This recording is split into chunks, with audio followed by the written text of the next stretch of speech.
आज हम firm's cost and revenue analysis करेंगे। फ़र्म के मसारिफ़ पैदाइश और वसूलियों का तजिया।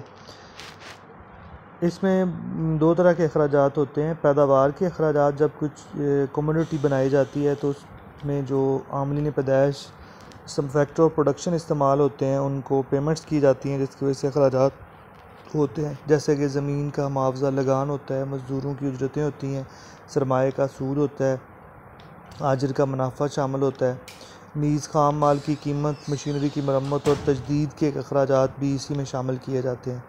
तो ये प्रोडक्शन कास्ट जो है ये एक तरह की होती है और सेलिंग कास्ट भी होती है। आज के दौर में जैसे पब्लिसिटी और प्रोपेगेंडा का दौर है तो उसमें नकलो अमल के अखराजात भी इसमें शामिल कर लिए जाते हैं जब चीज़ों को फ़रोख्त करना होता है। मुतफ़र्रक़ अखराजात में मुख्तलिफ़ किस्म के टैक्सेस, बीमा के प्रीमियम और हादसाती अखराजात शामिल किए जाते हैं। माहिरीन अदायगी के अतबार से मसारिफ़ पैदाइश की दर्जाल तकसीम करते हैं। आउटले और एक्सप्लिसिट कास्ट, जिसे अखराजाती मसारफ़ कहते हैं, इम्प्यूटेड और इम्प्लिसिट कास्ट, मुज़मिर मसारफ़, और तीसरा है अपॉर्चुनिटी कास्ट।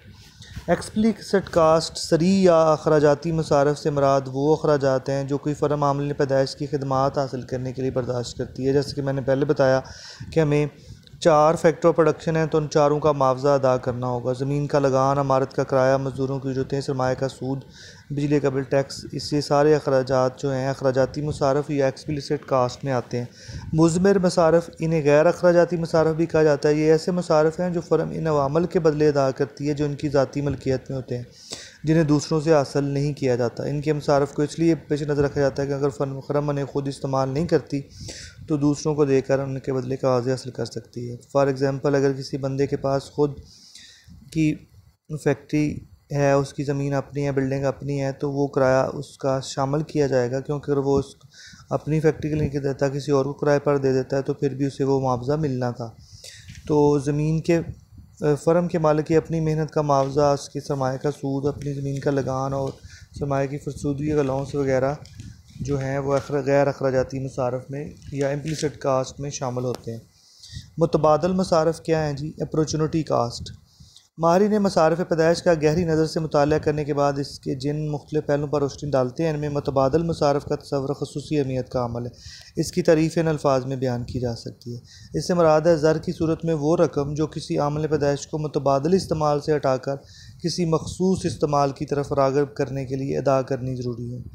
इनफरादी हैसियत में किसी फ़र्म के इन मसारिफ़ पैदाइश का इन्हिसार इन मौक़े पर होता है जो मुख्तलिफ़ अवामल को दीगर मकामात या जगहों पर मैसर हों। लिहाजा किसी फ़र्म को अपने यहाँ इन अवामल को कारोबार में लगाने के लिए कम अज़ कम इतना मुआवजा ज़रूर देना पड़ता है जितना कि वो मुतबादल जगहों पर हासिल कर सकते हैं, और यही मुआवजे फ़र्म के मुतबादल मसारफ़ कहलाते हैं। Opportunity cost is the most favourable price that can be commanded by a factor of production which thus tends to become the minimum cost at which that factor can be had any entrepreneur।